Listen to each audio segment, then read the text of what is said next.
What's going on, world? This is your man, Mr. Mac. And I'm Crystal Event. This is the M+M+M show, aka the show coming to you live and direct with a certified walking legend, one of the finest mattress actresses to ever be produced by the age of hormones ever. She is responsible for many messed up bed sheets and tons of saved relationships, but that's a conversation y'all not ready for. Now that she is off the screen, she is behind the camera doing more good than ever. Could you please state your name, you Grey Goose you, so people know that I'm not lying? Hi, I'm Sinnamon Love, but I think you guys know that. Sinnamon! It's really funny. I love having people on the show that we both know, right? Yeah. And we've known each other for, I don't know, how many years? It's been a while. Seven, 8, maybe? 7, 8 years, yeah. Right. So it's, anyway, the reason I say that is you said you what did you say? You Grey Goose? Yeah. Yeah, I called her, she is the fudge brownie Grey Goose. Oh, facts. Okay, let's go there. But also this beautiful all gray. We were talking about hair anyway because quarantine things. Yeah. But you chose to do that a while ago, right? Yeah. You went full silver fox on us. I did. Back in 2011, I've been dyeing my hair since I was 16. So my dad was salt and pepper at 21 when he met my mom. It's hereditary, and so I started going gray at 16. But I've always dyed my hair, and it was like one strand, and I was like, nah, we're gonna dye the whole thing, But I think like maybe 2011, I stopped coloring my hair right before my birthday, and I just let it go. And shortly after that, maybe like a year or two after that, was when Rihanna like had the gray hair, right? The swoop, yeah. And then everybody was doing the gray, and it was like, oh, you're like on trend now. And I'm like, but I was always on trend, like because natural is always on trend. So true. Say it again. Yeah, natural is always on trend. That is one of the first conversations Sin and I ever had when we met, which I think was a strong 10, maybe 11 years ago. Actually, closer to 12. Yeah, no. Me and Sin go back like fat laces on Adidas. It might be like a smooth dozen, baker's dozen. We talked about the fact that underneath all that black luxuriousness, that she was actually naturally gray. And I confess that I had gray hair since 11. My father was like salt and peppered out super early, and that I had been like plucking my gray hair because I didn't want anybody to, like, as a kid, it felt weird to be like, 11 years old and have like gray hair coming out of your face. I got a question. I'm actually just curious, like on a bigger level for folks that are listening. I'm gonna lose my phone. Do you think that there was any, like, there was definitely were, like, I don't know, hippie style or naturalists back in the day, but I feel like right now we're actually coming to a larger movement of like embracing your natural self, or whether it's bodies, whether it's your natural sexual state. We can talk about, like acknowledging or allowing people to really be who they identify as. And then also, and hair and looks and all those type of things, like missing natural bodies, missing, I do think it's more acceptable now. Yeah, I think it is. I think that people are, especially since quarantine, I think a lot of people, were forced to not pluck their eyebrows, not go to the salon, not color their hair. And so I think a lot more people are just exploring, what they look like naturally. And it feels good. I mean, we always talk about how women do it for themselves, not so much for other people, but it's different when you don't feel like you have to put on a face in order to do whatever it is that you're doing, right? As we're moving more into, like people just being, there's a self-love movement that's happening, like overall, you know what I'm saying? And so I think that as people are coming to accept themselves more, that it gives more people the courage to accept themselves. I cannot tell you how many times my favorite compliments always come from older women who are like in their 60s, 70s, who, they'll see me walking down the street and they'll stop me and tell me how much they love my hair. And these will be older women who color their hair, and they'll tell me how they've thought about not coloring their hair. And they're like, I'm thinking about transitioning and I love your hair. And I'm like, oh my God, like you really love my hair. Like, you know, cause it's such a compliment for an older woman to tell me how seeing me, you know, and I'm 46, but to see someone that's much older than me tell me that my not coloring my hair and wearing it proudly inspires them, because I'm like, these are the people, these are the women that I aspire to be like, you know, to have that kind of longevity in my life, and to hear that I can be an inspiration to them simply by living out loud and being who I am it's like, good job. Pat on the back. I will actually debate that natural bodies, natural hair, natural has always been a thing. Yeah. And probably would have blown up faster. The only difference is now it's being documented and filmed and on camera so much more. Like Will Smith said about racism, it's not getting, you know, it's not bolder, it's being filmed. Yes. It's not getting bigger, it's being filmed. In other words, it's always been like this, but now you see it. I'm arguing ever since quarantine, especially, like Sinn said, there have always been Karens, there have always been racists, there have always been prematurely gray people, there have always been hippies and people who wanted like just be natural as hell. But now, thanks to everyone being attached to a phone and a camera and having 24-hour access, visual access to everyone, that now it's not just people aren't just there are more people who are able to be inspired by it, whereas before they might have never seen it. Right. What I was going to say to that, and it, I guess builds off of that, is representation. They say, you know, like what you see is what you believe can happen. We're talking about even like putting more black folks, black roles in every type of entertainment, whether it's, you know, movie roles, whether it's music, whether it's porn, we could go there. But knowing that it's possible, seeing a black president, you know, that it can happen.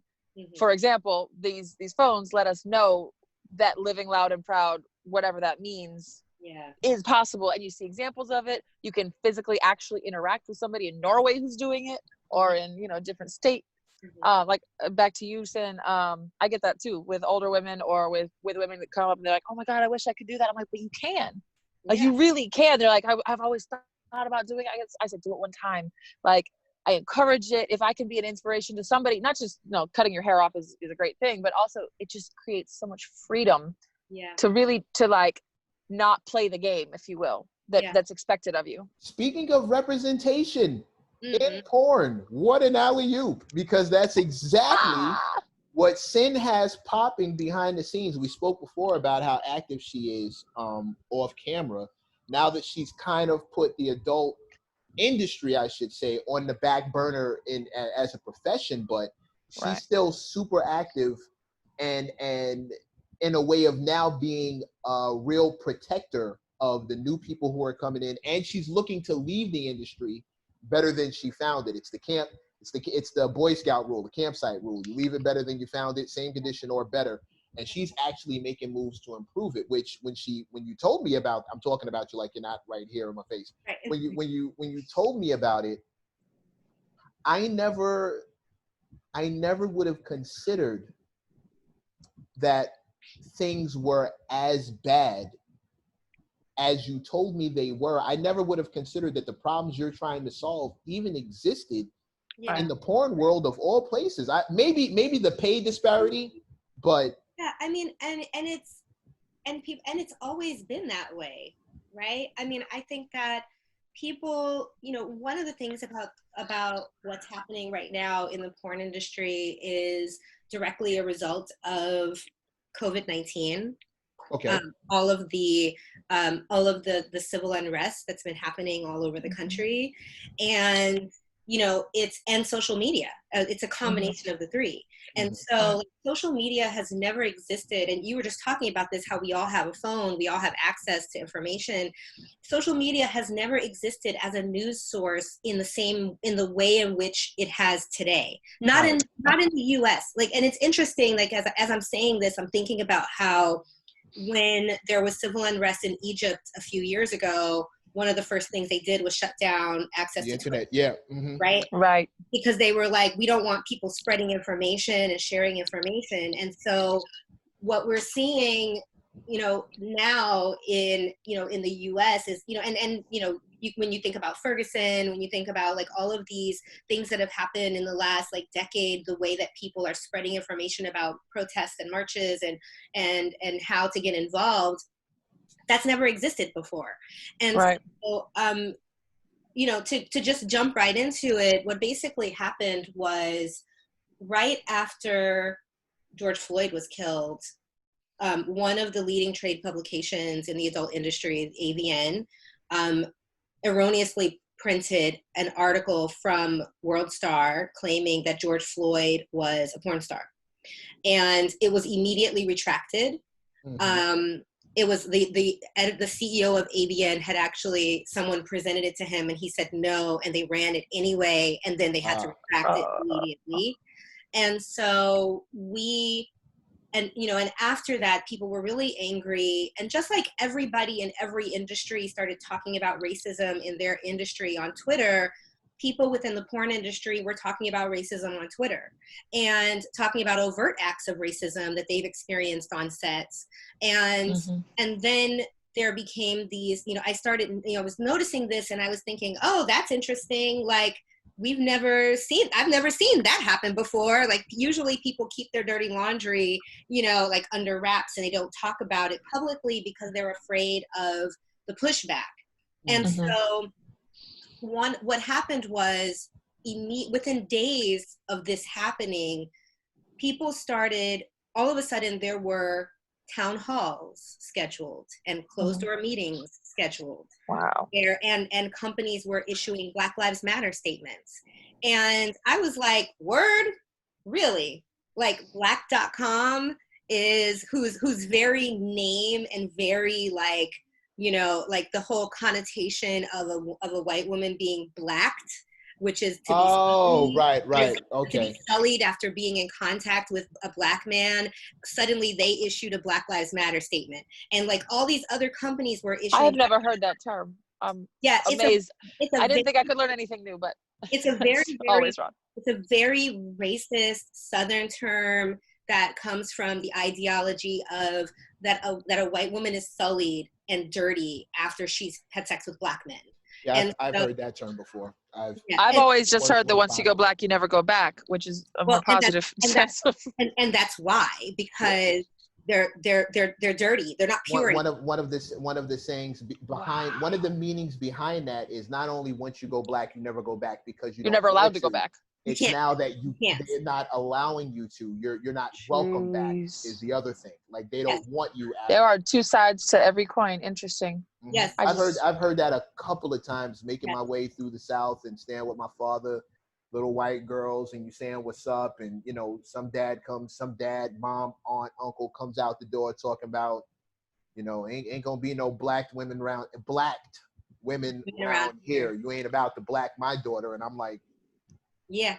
And so I started seeing these things happen, and I was just like, when I noticed that people were scheduling town hall meetings, or it's like we're gonna to listen to Black performers talk about race, and then I saw a couple companies running Instagram lives with Black performers to talk about racism in the business, and I got really, and I just even now like I'm getting flushed thinking about it, because my initial reaction was, these companies are going to use these people for clickbait and likes and traffic, and when it's like another version of fetishism. Like let's play on this. It's trauma porn. It's trauma porn. Yeah, and it's like, and we're gonna have these people talk about, air their grievances and talk about their problems and talk about all the bullshit that they've experienced in the business. And when quarantine is over and people go back to work, they're gonna abandon them and discard them, because the industry has has the issues of racism in the business isn't new. It's always happened, and people have always tried to dismantle, to complain about racism, but they were blackballed. Well, it kind of reminds me of the Me Too movement type of stuff. Is like people didn't want to come out, but then they came out in force. But they can still blackball you in force, like in mass. Exactly. And now so, that you're out there complaining about a problem, it's like you can talk about it, but then you won't get any work, right? So I decided that I wanted to reach out to some people, even though I'm not performing in mainstream anymore. Like I still have like my digital properties, like my OnlyFans and my Sex Panther and things like that. But, because I'm, I started reaching out to people with, younger performers who are newer in the business to get them together to organize and be able to go into these, ahead of these meetings to present an organized thought. It's like, okay, let's move past just complaining about the issues of racism and talk about the solutions that we want from companies so that these instances of racism, these individual instances of racism can be moved past. Because my thought is that, it's like, I've experienced racism in, overt acts of racism in the business, both from black directors and white directors. But it's like, and my experiences are not unique. So it's like, but what is unique is to talk about the solution to those problems. Right. How do we fix it? And so I started working with a bunch of people. I think our first meeting, we had like 22 people who showed up, both mainstream and indie performers, OnlyFans performers, cam girls, as well as, people who perform in the mainstream industry. And really, it was such a great cross. Was this in person or virtual? It was all virtual. I figured, yeah. Because everything is virtual. Yeah. Everything is virtual. And so, but we got to 22 people came together and came up with a list of demands that we want to see from the business, top-down changes that to make sure that the industry is a safe space for folks to be able to work.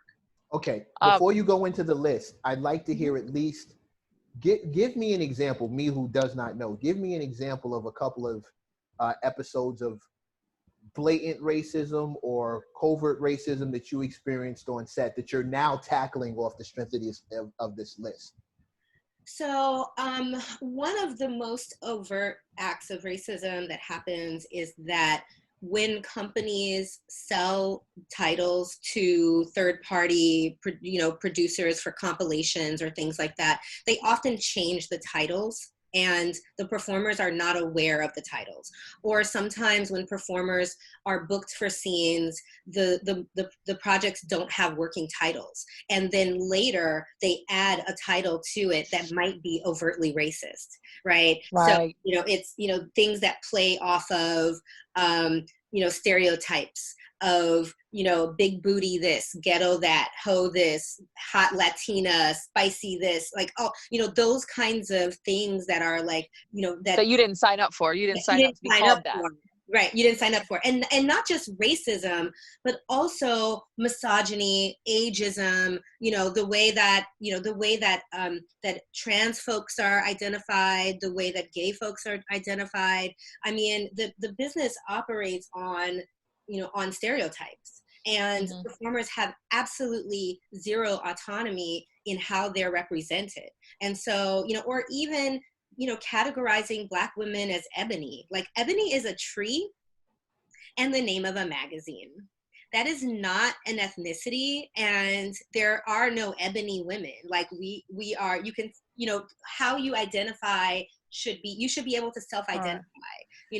Afro-Latina women having to choose whether they're identified as Latin or Black, like not being able to be categorized as both.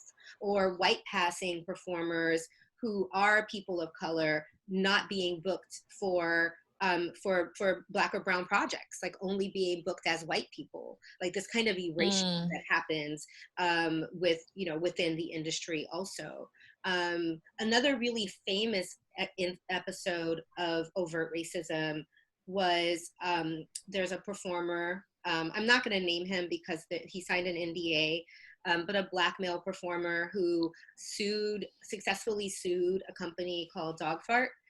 They had a white woman where they asked him if she could call him the N-word, and he told them no, but they told her that he was okay with it.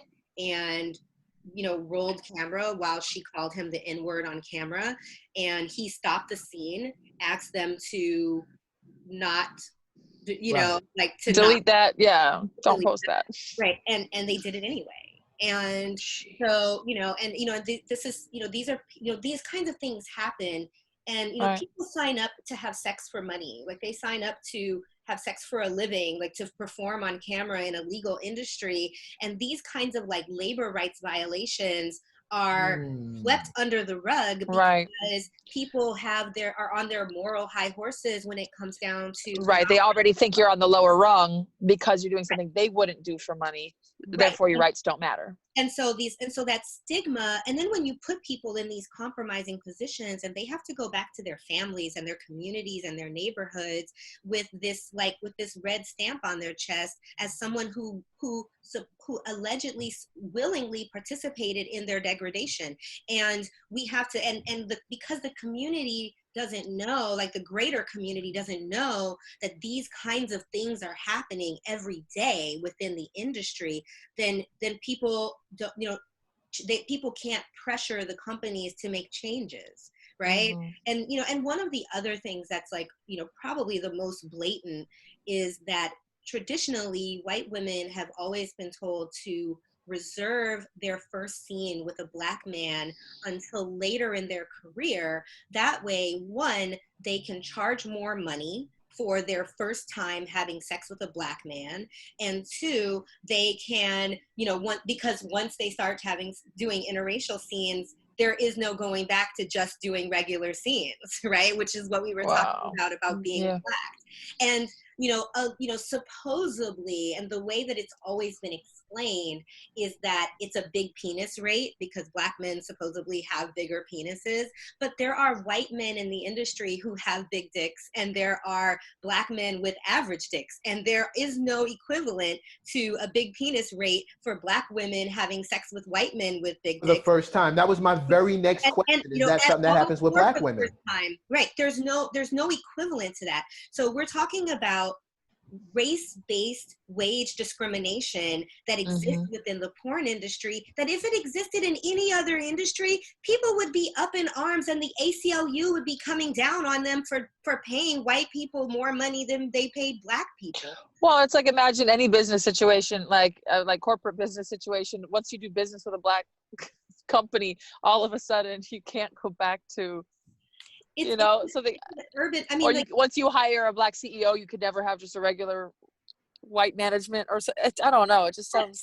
It's like people, there's the tokenism that comes along with, working within the industry. Companies will only hire one Black performer per scene, per movie. You look at the big budget films, and there's always one Black woman, just one. Like, they act like you can't put more than one Black person in a movie at a time. Like, it's the way that it really is these kinds of like both overt and microaggressions within the way that labor is conducted within the industry is something that has to change. Like, not just for, my time in the industry has come and gone. Like, I'm not interested in performing anymore, primarily because of a lot of the stuff that I'm talking about, but also because, I want to make sure that as more and more people are turning 18 and getting into the industry, that, because of this, you can run, this is high def, and you can set up an OnlyFans and do your whole thing. I want to make sure that people have the kind of access to work in safe environments, have equal pay, and have equal exposure. Even the algorithms on like cam model sites favor white performers over Black performers, so it's like we have to shift the narrative on how people are presented, not only the way that they're represented, but also the way that companies are dealing with the social media management, the kind of and copy that's appearing on social media to describe people. I heard Lotus Lane said in an interview recently that even, the language, Black people don't use the word cock.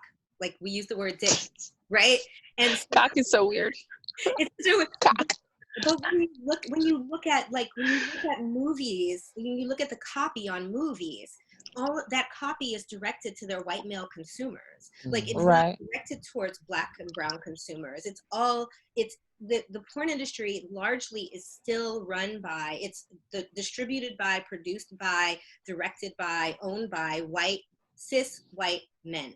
And so the material that we're looking at is a cis white man's perspective of what is attractive, of what exciting, what is, of what Black and brown women are supposed to look like, what sex with women in general, especially Black and brown women, is supposed to look like. Like, I've been talking a lot lately about how basically people are getting sex ed from a cis white male gaze, and that's not exactly, like, I don't want to fuck like a white man. Like, I want to fuck like it's his idea. It's a cis white male ideal of what's good sex, right? So, it's what turns on his brain, the synapses firing in here for him. Yeah, exactly. Right.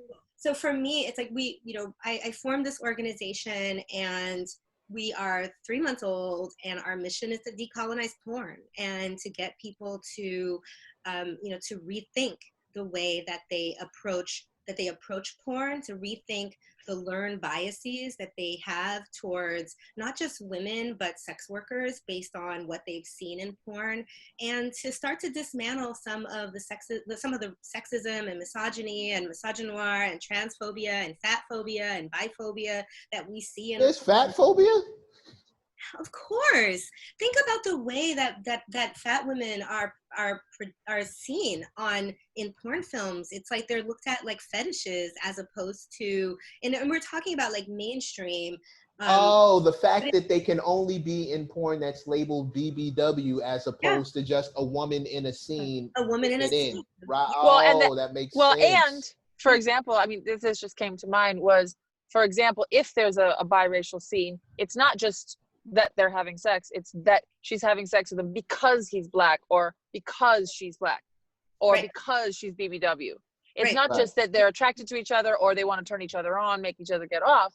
And it's like, I'm trying out something weird, something strange, something different, exotic.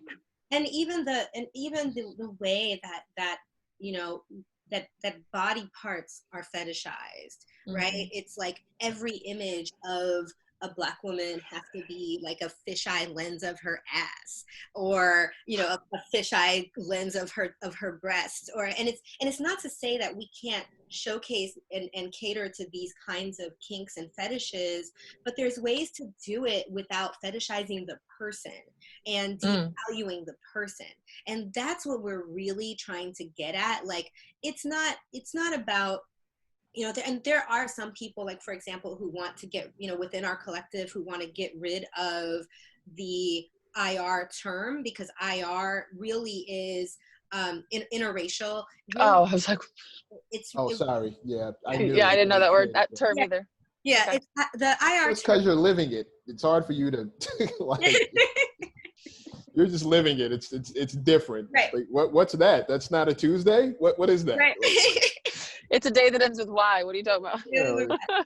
But it's like, there are these IR is such a hot button topic within the porn industry, because basically it really means like white women who are having sex with black men. Right. This is true. Sometimes, well, if you think about it, like races, there's so many different races, right? So like, but a person from Spain with a Mexican is still interracial. Yeah. You see what I'm saying? Like, I mean, Taiwanese versus Chinese is interracial, but it's never, in this case, it always means white women with black men. Like, it never means Asian women with white men. It never means Asian women with black men. It never means Latin women with black men, or Latin women with white men. It always means white men or white women with black men. And so it's like, we have some people who, and then also like, a lot of times agents will advertise new white performers as does IR, meaning that her talent, her gift, the thing thing that we are selling about this person, this new performer, is that she is willing to have sex with a Black man. How shitty is that to say? I mean, like, people should just be, it's like, yeah, you should be willing to have sex with a Black man. Like, this is we're doing sex for money on yeah, set. this is porn, and we're not, we're human beings. Like, you know what I'm saying? Like, we're actual human beings. And the fact that I'll tell you know what? I guess I'll do a blonde. I guess I'll do a blonde. Like, or I guess I'll do someone with red hair, but it's not really my thing. Like, it sounds crazy. Exactly. Exactly. Ginger, creepy. I wasn't raised with gingers, so I'm not really comfortable with them. Like, what the F? Oh, you know what? Before we go a little bit, because there's one thing you said that I definitely don't want to lose, and that was safety. You said there are unsafe conditions on set for the performers, and I've been behind the scenes a couple of times. That's never crossed my mind. If anything, I tell everybody behind the scenes is relatively dull, but often but sometimes. No. Yeah, I need to know this. Because I don't. You spoke on some pretty hairy situations for the performers, male and female, and I've never. Sorry, hairy's a funny word to use, Mac. Hairy.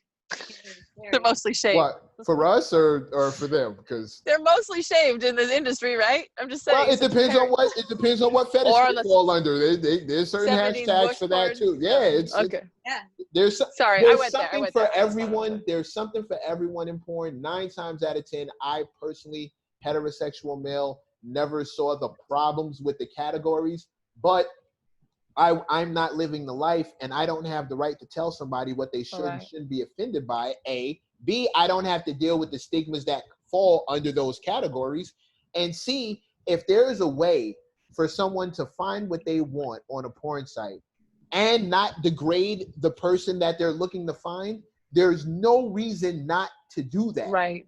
So I'm on board with all of this. The thing that's wrecking me, the thing that's like not wrecked, but the thing that's like really tripping is dangerous conditions. I really need to hear what these sound like. So it's dangerous conditions isn't exactly what, I want to say this and not like, like it's not that it's dangerous, right? It's not that it's always dangerous.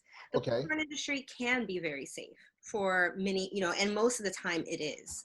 But lately, like the ironic thing was that while Black performers were in these closed door meetings, white female performers started talking about sexual assaults on set on Twitter and wanting to strike in order to, in solidarity with the demands that we were making, until performers until companies start to really make sure that performers are safe on sets. Mm-hmm. There have been several accounts from several women about particular white male performers disrespecting their boundaries. One in particular that I read a name repeatedly where performers would tell him that they did not do cream pies, meaning like that they did not work have guys ejaculate inside of them, and that he held them down and did it anyway. And and that's a blatant violation, right? When the entire thing is based on consent. We're agreeing to do this on camera. And if I say no, if I'm not hired to do anal and you decide you're going to try to put your dick in my ass anyway, or if I tell you I don't do facials and you do it anyway, or if I say that I'm a condom only performer and you take the condom off anyway, or if the camera guy decides that he wants to feel up a performer because she's in the bathroom getting dressed, or if the camera guy, or if the another performer on set decides that he wants to try to like get a blowjob from a performer, that he's not hired to work with. Like, it's like nobody is entitled to somebody's body simply because they're hired to have sex, right? Or simply because they've been willing to do it before in a more what's the word? In whatever open way than most people would. And we talk about this in our civilian, in civilian lives with Me Too. And nobody is entitled to anybody's body, male or female, at work. The argument that you can't rape a woman if she's promiscuous because she already likes lots of dick. So what's one more? Or you can't rape a prostitute, or you can't rape a stripper, or those type of things. No is always an option. No is right. No is always at any given time. No is an option for anyone. And that's that's one of the things that we addressed in our, that we were addressing. Like last month we had an event on consent, on-camera consent negotiation. We had 3 Black male performers and 1 masculine presenting non-binary Black performer, and they talked about what consent looks like from consent negotiation looks like from the booking process all the way through to aftercare, because we have to shift the narrative about how people approach consent on sets. This is a job, right? Right. And at the end of the day, it's like a lot of people are still stuck in the 70s and the 80s where, it's like porn is looked at like a lifestyle. Like a lot of people are coming to work as a part, for a lifestyle. They're getting into the business, a lot of, they're in the business because they want to get laid by hot girls or hot women rather. I'm trying to stop myself from saying girls. I just had that conversation today. So why do we call ourselves girls? Because we're not girls. I love when we're women. Right. And that's another thing, by the way. Like we are like, even the types of scenes that we do are referred to as like boy girl or girl. And like King Noir mentioned in an interview we did recently that we're not children, like we're grown ass people. But that's a male performer. This is another way of minimizing the autonomy of the performers by referring to them as children and getting them to refer them to themselves as children. And we have all these conversations about, Weinstein and not Weinstein, Epstein. Yeah. Epstein. Yeah. The other Steen. All the kid, even call it kiddie porn. It's child rape, right? Like there's no nice way to put these things. And it's not nice. It's not there shouldn't be. Kiddie porn. Somebody said underage women. I said there's no underage women. That's a teenager. That's a girl, not an underage woman. She's not a woman yet. That's an oxymoron in itself. Yeah, you can't. Like, it's like even that. Like when I tell you that we have so much work to do. We have even us having this conversation, I'm realizing in my own mind how many things pop up, and I'm like, oh, red flag. Like I want to say something, and I'm like, ooh. That's probably a wrong term. Like it's probably an inappropriate term. Yeah, and it's and language evolves. Do you know what I'm saying? Language evolves, and it's like even with the way that like trans folks have always been portrayed in movies, in porn movies, and it's like the slurs that are used to describe trans people in porn are completely unacceptable. Like, do you know what I mean? It's like I've heard like, what's the girly boy or all of them. Those type of things. Yeah. Well, my sister pointed out that the tranny is so disrespectful. It's trans people. Like, imagine you add a Y, like blackie. You wouldn't want to be called black. Like, you can't say these things.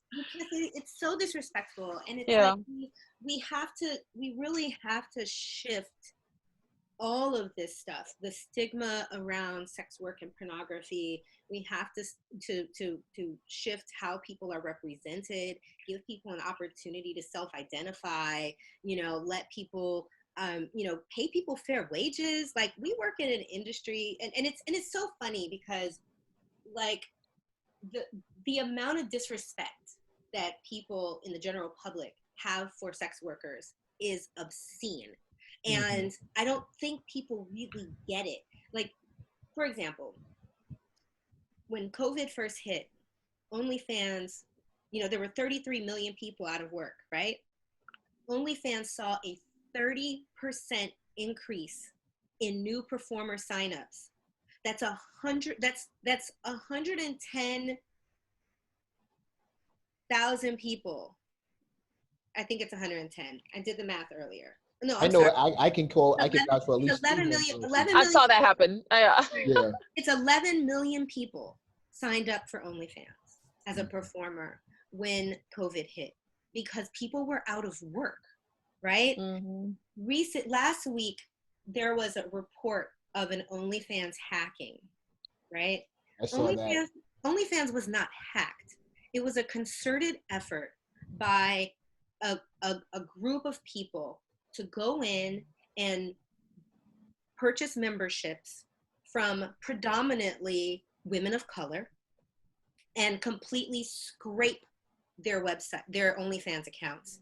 And then taking that content and reselling it for cheaper for the whole for all of the content than what the content creators were selling, offering it for offering it for less.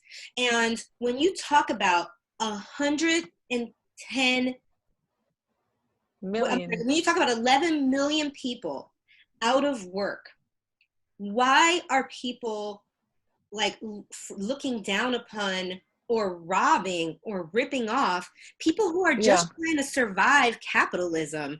It's like people have these really shitty ass perspectives on sex work without understanding that sex work is a legitimate way for people to lift themselves out of poverty. It's like the sex work isn't the issue. Housing being too expensive is the issue. Landlords filing evictions in the middle of a goddamn fucking pandemic. People not having access to clean water or clean food. Childcare. Childcare is the cost of fucking rent in most cities. Do you know what I'm saying? And why would you rip people off that are just trying to survive capitalism? You know what I'm saying? Because they're grimy. It's because it is capitalism. Capitalism itself is pretty grimy. Capitalism doesn't come with a conscience. That's why we're in such an effed up situation now, because we put one of the biggest capitalists the world has ever known in the presidency. And then we can't understand why he's not doing anything humane, because he's doing what he said he was going to do. You wanted a businessman to run the country.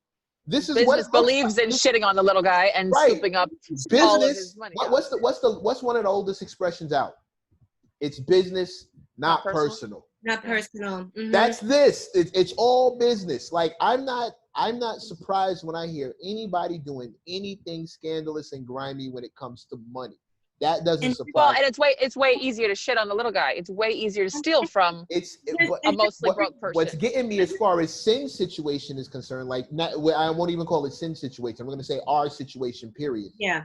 As people of color and just human beings, what's getting me is not the griminess. That doesn't surprise me, because griminess when it comes to money is nothing. Treating somebody well, or treating somebody decent, bare minimum decent, doesn't cost you anything. Nothing. It wouldn't cost you anything to call somebody what they want to be called, refer to somebody the way they want to be referred to, and leave them alone when they say no. That doesn't cost you any bread. You know what it costs? You know what it costs is a little bit of your ego, a little bit of your ego. Because if you say, yo, what's up, bitches? What's up, hoes? And they don't want to be called that, you have to apologize or change your ways. And that actually costs you an inner, it's something you should pay. But I swear to God, I get so upset at that. Yeah, and it's funny phenomenon. Because, you would think that like LLC Twitter would be 100% behind decriminalization of sex work, because it's like we're talking about entrepreneurs who are with advertising dollars. Yeah, it's like you're tax money, people who can pay taxes. It's like little investment, high ROI. You would think that LLC Twitter would be like, hell yeah, like get that paper, like, do you know what I'm saying? But people allow their morals, which aren't even, it's not even morals. It's like, it's some evangelical, like, puritanical perspective on what's supposed to be right. Like, do you know what I'm saying? People don't get Go ahead. I have a question, and this is when sometimes I play devil's advocate on the white devil, but some of it is trying to understand. I say there's a difference between reasons and excuses. Yeah. So trying to understand how some of this came about, I can pretty much get it. But I also, because porn itself, and this is my perspective on it, I could be wrong or inappropriate on it, is feeding part of our base needs, basic needs, like sexuality, food, oxygen. These are base needs. Right. Some of our basic, like our, I don't want to call it lowest common denominator, but we all need sex on some level. Well, like low, but not contact, common denominator. Bad. Period. Yeah, it's not bad that it's the lowest common denominator, but it's equal. Right. Largest common denominator, something like that. Right. I'm trying to say this correctly because I don't want to offend. And we all have, you can't be wrong for what turns you on unless it hurts someone. Right. And so if part of what turns you on is inappropriate in the regular world, I mean, it came up. We were looking for a movie where a kid tries to go down on his girlfriend under the table and ends up going down on her mother. And he tried to Google it, and we got stepmom porn. We're like, oh God, what did we just Google? Right? But things that are taboo or slightly wrong, or people saying daddy, and that, some little girl fetishizing, if that is your turn on, and that's how what is portrayed in the film, the words count, but also you're playing a part of something to elicit a dark side or a dirty side. I don't even know how to say it, of your psyche. So that's my question. The thing is, companies don't have to, companies have been producing this kind of content for a really long time, and their excuse is that this is what the market will bear, right? Okay. But the reality is that people don't have to cater to racists. People don't have to cater to taboo markets if they don't want to. If people want to put, like right now, we're in a very unique time where every company is trying to put anti-racism and anti-oppression at the forefront of their brand strategy. And that has to extend to the porn industry too. Like there's, the porn industry doesn't get to have an out because they're catering to people's desires. We have to treat people fairly. We have to give people options. Like taking away somebody's option of appearing in a title with a racist ass theme, or a woman calling him the N-word because they want, or asking black women to pose with bananas, to what? Asking black women to pose with a banana or watermelon. Do you know what I'm saying? This is, you don't have to cater to those kinds of things. Right. And, it's abhorrent that companies are still willing to cater to that market. And part of the reason they do that is because, like I said earlier, the majority, I had a conversation years ago with the late Christian man who was the owner of Video Team, which was a black company owned by a white man. And we were having a conversation about why I hadn't appeared in his movies. And he told me that, because I called him out, he had a series called My Baby Got Back. And I asked him, why did none of the girls in his movies have ass? Because the very theme of Sir Mix-a-Lot's song was that the black girls had ass that models didn't have.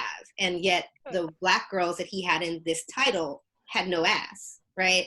And so he told me that, and I talked about this in the feminist porn book, but I didn't name him at the time. But he told me that, they were producing for their white male consumers, and that black men. So the fact that they were black was enough for the Mix-a-Lot theme, but not actual big asses. Yes.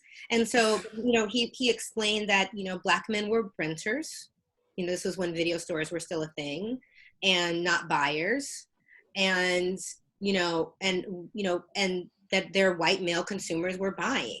And so, when you think about, now, even now, and this is, I'm talking about video stores when people were buying movies and renting movies. You could actually hold it in your sticky little hand. Yeah. And in 2020, there is still no market research into what the non-buying population actually wants. All they're producing is for their white male consumers. And so, you know, and part of that is directly related to piracy, the fact that there's an entire generation of consumers who have grown up with free. You don't know anything about actually consuming. They don't know anything about being. They visually consume it, you know, consume it. Yeah, they don't really know anything about the consuming anything. But they really have grown up thinking that porn is free. Not just men, but women too. You know, people are just now kind of like getting it, that you are still, you know, you have to actually pay people, like, you know, for their labor, you know. They're not just, you know, like we never had our anti-Napster moment where people where companies were going after, you know, people with DCMAs and like shutting, you know, where, you know, a little bit people like will send off DCMAs to get content shut down. But for the most part, there is no market research into what the non-buying population wants. So, you know, Black and brown men are stuck with caricatures of themselves. You know, Black and brown women are stuck with caricatures of themselves as the product that's being sold. And so, you know, part of it is, you know, falls on the consumer, you know, and it's their responsibility to, you know, actively pursue purchasing content and supporting independent content creators and companies that are producing content that, you know, effectively resembles what it is that they want, so that the algorithms can shift, right? And part of it is on, you know, but the majority of it really does fall on the companies. Like the companies have to start looking at, you know, how to produce content that is not, you know, caricatures of Blackness and caricatures of, you know, Latin folks and caricatures of trans folks. It's like, you know, you can show, you can show off the diversity of Black beauty or brown beauty without, you know, bastardizing what those people look like and what they represent, and sending people back into their communities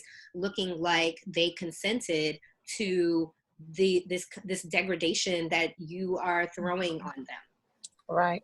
Wow. The worst part is there's always somebody who's willing to do something for a couple of extra dollars. You shouldn't, like, the fact that you have to fool someone into doing it. Like that's just, are there any companies doing it right before we go? Because I know we have to go. Yeah. We've got a few more minutes. Are there any companies that are doing like that?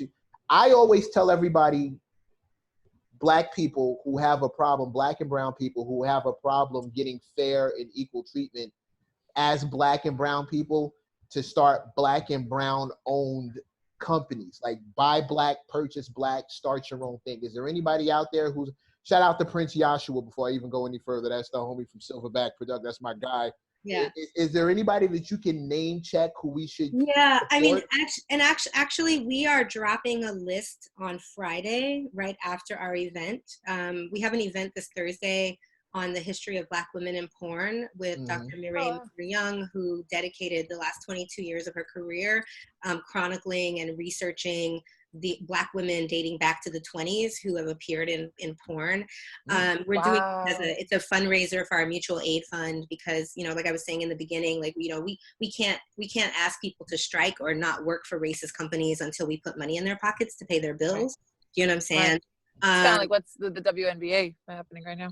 Yeah, it's like you can't not work if you can't. Yeah, you can't not work. You can't pay you can't not work unless you can pay your bills and feed your family. So we're doing that event on Thursday, and then Friday we will be releasing, just in time for Blackout Week, August 1st through the 7th. We'll be releasing a list of Black and brown owned porn companies and content creators that people can shop from and support during Blackout Week, so that you can, you know, recycle those dollars in with Black companies. I was asked about this like last month, and then somebody asked me again last week, and I'm like, it's coming. We're gonna give That's what she said. That's exactly what she said. Hopefully she most certainly is. And thank you, Sinn, for giving us a list of places we can go where the baby actually has back. Thank you so much. Yes, you're welcome. I'm so happy to talk to you, babe. It's been a minute. I know. And people can check out, like, definitely, you know, I mean, people can follow me. You know, I am Sinnamon Love on Twitter. I mean, with an S. Yeah, I am Sinnamon Love on Instagram, Sinnamon Love on Twitter. But also make sure to follow BIPOC Collective on IG. That's BIPOC. That's Black, Indigenous, and People of Color Collective. And also BIPOC _ AIC on Twitter. And cool. And then also visit BIPOC-collective.org to find out all about what we're doing. So, there's a lot, but you can also find them all from your page if you forget those. From my page. If you go to my page, everything is there. One-stop shopping, right? I got my T-shirt coming in the mail. I was hoping it was going to show up in time for me to do this interview, but I got my T-shirt. Real quick. Let's talk real quick. I didn't realize you're from Flint. I am from Flint. So I've become really, really good friends with a guy who we did an interview of, John Connor, and then we ended up not airing it because it was the wrong timing. So we're going to do it again. But I just told him I was going to interview you, and then I looked at your page to show him, and I was like, she's from Flint. He said, my crib. And I was like, your house? He said, no, crib is what you guys call your hood. Your crib. From the crib. From the crib. I didn't know that. That's a Flint term, apparently. Yeah. Anyway, so that's a cool anecdote. What's up, Flint? I'm looking forward to buying a little farm out there soon, and, you know, doing some more work, continuing the work. You know, there's a lot of work. I was just there in June. I was just there in June for like. Yeah, that's because I scrolled back to your page and I go, wait. Hanging out. I need an address. So I'm showing up with my T-shirt to the Cinnamon farm. I'm coming to. Am I invited to the cookout? Yeah, come to the cookout. I don't see no raisins in my food. No raisins in my food. We'll quickly get you thrown out. For people who don't know the T-shirt we're talking about, part of the fundraiser is part of the fundraiser for the history of Black women in porn. We launched a T-shirt fundraiser on Custom Ink. Of featuring the legends of Black erotica. So you can, it's your standard issue Black T-shirt with white names, like a band member name T-shirt, but featuring generations of Black women in porn. So you got a 70s shirt with like Desiree West and Vanessa Del Rio, and your 80s shirts have like Angel Kelly and Ebony Eyes and Mauvais de Noir and Purple Passion. And we've got four 90s shirts, two for the early 90s and two for the late 90s, because the 90s is really when it blew up for Black women in the business. But you can get a T-shirt, support the cause. Not mine. Yeah, we're definitely, we have like 3 ways to donate. So if people, you know, we have like direct gifting through GoFundMe, as well as our T-shirt campaign, and also we're raising money through the event on Thursday. Those donations also are going. I'm gonna get a shirt made and then donate the money anyway. I'm gonna get my own custom shirt made and then donate the money. I'm just gonna add like maybe one or two more names. Mecca was like, wait, you're he's like, I have to get more than one shirt because all my favorites are split up. And I'm like, yeah, nigga, that's what I said. And she really like split it up. She hit me with the okie doke. It's like 3 separate shirts. I was like, yo, that's crazy. Why don't I just get like a lap dance and I'll tip that much and we can call it a day. Just call those chicks out. Let's get it popping. I'll just tip everybody. I did that intentionally. I was like, I can't put everybody on one shirt. Like, you got to mix it up so people can buy more than one shirt. Because, you know, ideally. Good marketing. Good marketing. I'm not bad. In the meantime, in between time, I'm your man, Mr. Mac. And I'm Crystal Levin. This has been the M+M+M show, a.k.a. the Okay. So may you live as long as you want and never want as long as you live. Do us all a favor. Go get laid. Peace. Woo, woo. Respectfully. Us.